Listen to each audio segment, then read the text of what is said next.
दोस्तों, आपने कभी सोचा है दोस्तों कि स्टॉक मार्केट की जो वोलेटिलिटी होती है वो जब काफी बढ़ जाती है हद तक तो एक फियर का माहौल आ जाता है। और जब दोस्तों वोलेटिलिटी कम रहती है मार्केट में तो हम कंप्लेसेंट हो जाते हैं, चीजों को आसान तरीके से लेने लगते हैं और एनालिसिस करने के समय में बहुत सारे पॉइंट्स को मिस करने लगते हैं। वैसे ही दोस्तों, क्योंकि हम स्टॉक्स मार्केट के बैट्समैन हैं, जिस तरह से एक क्रिकेटर लगातार 5 मैच में अगर सेंचुरी लगा दे तो उसमें भी कंप्लेसेंसी आती है और आप देखेंगे अचानक उसका फॉर्म आउट ऑफ फॉर्म में चला जाता है। तो होता क्या है स्टॉक मार्केट में कि जब लगातार मुनाफा होने लगता है ट्रेड दर ट्रेड तो हम कॉम्प्लेसेंट हो जाते हैं और ओवर कॉन्फिडेंस में कोई भी ट्रेड को लेने लगते हैं, क्वालिटी ट्रेड्स पे हमारा ध्यान हट जाता है दोस्तों। तो वोलेटिलिटी हमारे लिए एक मित्र का काम भी करती है, वोलेटिलिटी हमारे लिए एक दुश्मन का काम भी करती है। तो इस वीडियो में हम सीखेंगे कि वोलेटिलिटी के द्वारा हम अपने आप को किस तरह से मार्केट में पोजीशन करें, मार्केट के सेंटिमेंट्स एंड मार्केट के मूड को कैसे समझें ताकि हम बेहतर कंट्रोल में रह पाए स्टॉक मार्केट में as a trader, as an investor दोस्तों। तो दोस्तों, चैनल को सब्सक्राइब करना और बेल आइकन को इनेबल करना नहीं भूलिएगा ताकि आप हमेशा अपडेटेड रहें। चलिए, इस महत्वपूर्ण सब्जेक्ट पर मैं आपको कुछ फाइनर पॉइंट्स जो मैंने एनालिसिस किए हैं, जो एक ब्रॉडर कंसेप्ट को डेवलप किया है, वो मैं आपके साथ इस वीडियो में शेयर करूंगा। क्योंकि इन दिनों मार्केट में वोलेटिलिटी बहुत अधिक है, तो US market, Indian stock market में क्या वोलेटिलिटी का इंटरप्रिटेशन हो सकता है, उस डेटा को समझने की कोशिश करेंगे।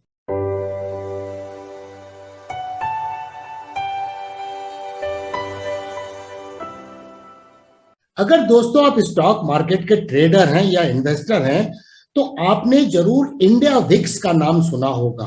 दोस्तों, वो इंडिया का वोलेटिलिटी इंडेक्स है, जो शॉर्ट में उसे हम इंडिया विक्स के नाम से जानते हैं दोस्तों। ऐसी अमेरिका में भी S&P 500 से रिलेटेड विक्स है दोस्तों। और ये जो विक्स है वो इंडिया में निफ्टी से रिलेटेड वोलेटिलिटी को मेजर करता है, जो इंडिकेट करता है कि मार्केट में डिग्री ऑफ वोलेटिलिटी कितनी है। वोलेटिलिटी से तात्पर्य है कि मार्केट के कितने फ्लक्चुएट करने की संभावना है, ऊपर जाने की या नीचे जाने की दोस्तों, अगले 30 दिनों के अंदर में, in terms of next 30 days Nifty 50 के अनुसार दोस्तों। अब इंडिया विक्स जो है इसको इंट्रोड्यूस किया गया था इंडिया में 2008 के आसपास में, NSE ने इसे इंट्रोड्यूस किया था। और ये कंसेप्ट जो था इसको सोर्स किया था, ओरिजिनली जो इंट्रोड्यूस किया गया था शिकागो बोर्ड ऑप्शंस एक्सचेंज 1993 में इसे लेके आया था और उसको ही एक सोर्स के आधार पर इंडिया ने अडॉप्ट किया। अब दोस्तों, वोलेटिलिटी को अगर सिंपल शब्दों में बयान किया जाए तो उसका मतलब होता है कि प्राइसेस जो है वो किस रेट और किस मैग्नीट्यूड के साथ में चेंज हो रही है। और इसीलिए दोस्तों वो एक रिस्क की परिभाषा में भी आता है, जितना मार्केट वोलेटाइल होगा उतना रिस्की होगा, इसीलिए फाइनेंस के टर्म्स में इसे रिस्क भी कहा जाता है दोस्तों। वोलेटिलिटी इंडेक्स जो है या इंडिया विक्स जो है वो मेजर करता है मार्केट के एक्सपेक्टेशन को कि नियर टर्म में मार्केट में क्या वोलेटिलिटी रहने वाली है। दोस्तों, कॉन्सेप्ट डेवलप करने के लिए समझना जरूरी है कि इंडिया विक्स का जो है वो कैलकुलेशन कैसे किया जाता है दोस्तों। तो दोस्तों, इसमें क्या है कि ब्लैक एंड शोल्स जो मॉडल है उसका इस्तेमाल किया जाता है, जिसे डेवलप किया गया था 1973 में। और ये बेस्ट वे माना जाता है ऑप्शन कॉन्ट्रैक्ट को प्राइस करने के लिए, डेरिवेटिव के थ्योरेटिकल वैल्यू को निकालने के लिए दोस्तों। अब यहां पे समझना बहुत जरूरी है कि ये जो फॉर्मूला है ये एक डिफरेंशियल इक्वेशन है जो टाइम एंड अदर फैक्टर्स को, इंपैक्ट क्या होगा टाइम का और अदर फैक्टर्स जो रिस्क रिलेटेड फैक्टर्स है उनको कंसीडर करके ये कैलकुलेशन आधारित होता है। और इसीलिए इंडिया विक्स में अगर उस डिफरेंशियल इक्वेशन को देखेंगे आप, मैं उसे आज कवर नहीं करने जा रहा हूं, लेकिन उस डिफरेंशियल इक्वेशन को देखेंगे तो 5 वेरिएबल्स हैं उसमें दोस्तों। स्ट्राइक प्राइस ऑप्शन की क्या है, मार्केट प्राइस क्या है आज की डेट में, टाइम कितना बचा है कॉन्ट्रैक्ट के एक्सपायर होने में, और रिस्क फ्री इंटरेस्ट क्या प्रिवेल कर रहा है, और वोलेटिलिटी दोस्तों।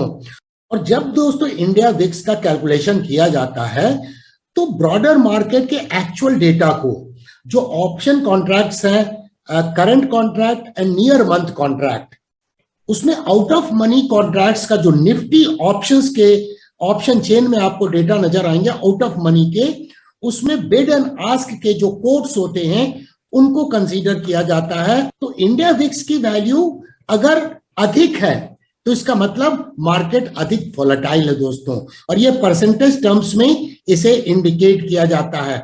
और अगर इंडिया विक्स की वैल्यू कम है तो मार्केट लेस वोलेटाइल है, और ये डेटा आधारित है एक्चुअल मार्केट डेटा से, आउट ऑफ मनी कॉन्ट्रैक्ट से। तो ये रिफ्लेक्ट करता है मार्केट के ब्रॉडर सेंटिमेंट्स को कि मार्केट में एक्सपेक्टेशन क्या है वोलेटिलिटी के रिस्पेक्ट में दोस्तों। चलिए दोस्तों, इंडिया विक्स को एक उदाहरण और एग्जाम्पल के थ्रू समझते हैं। मान लीजिए कि इंडिया विक्स की वैल्यू आज की डेट में 18 है। इसका मतलब क्या है दोस्तों, जो मार्केट के पार्टिसिपेंट्स हैं, ट्रेडर्स हैं, वो दोस्तों ये एक्सपेक्ट कर रहे हैं कि अगले 30 दिनों तक उनकी जो आशा है कि मार्केट 18% तक वोलेटाइल रह सकता है। इसका मतलब मार्केट एनुअल बेसिस पर, ये सेंटिमेंट्स अगले 30 दिन के हैं, लेकिन एनुअल बेसिस पर मार्केट फ्लक्चुएट कर सकता है ±18% के रेंज में दोस्तों। अब दोस्तों, इंडिया विक्स के ब्रॉडर रेंज को अगर हम समझें दोस्तों, तो अभी प्राइस चार्ट पे भी चलेंगे, मैं आपको एक्सप्लेन करूंगा चार्ट के ऊपर में कि किस तरह से इसकी रेंज काम करती है। तो दोस्तों, इंडिया विक्स का अगर हिस्टोरिकल डेटा को देखें तो इसकी ब्रॉडर रेंज जो रहती है 15 से 34 के रेंज में रहती है। इसका तात्पर्य क्या है दोस्तों कि अगर 15 या उसके नीचे है तो मार्केट लेस वॉलेटाइल है, और 35 या उसके ऊपर है तो मार्केट एक्सेप्शनली ज्यादा वॉलेटाइल है दोस्तों। अब पास्ट में अगर हम देखें इंडिया विक्स को, तो ये 86 तक गया था दोस्तों।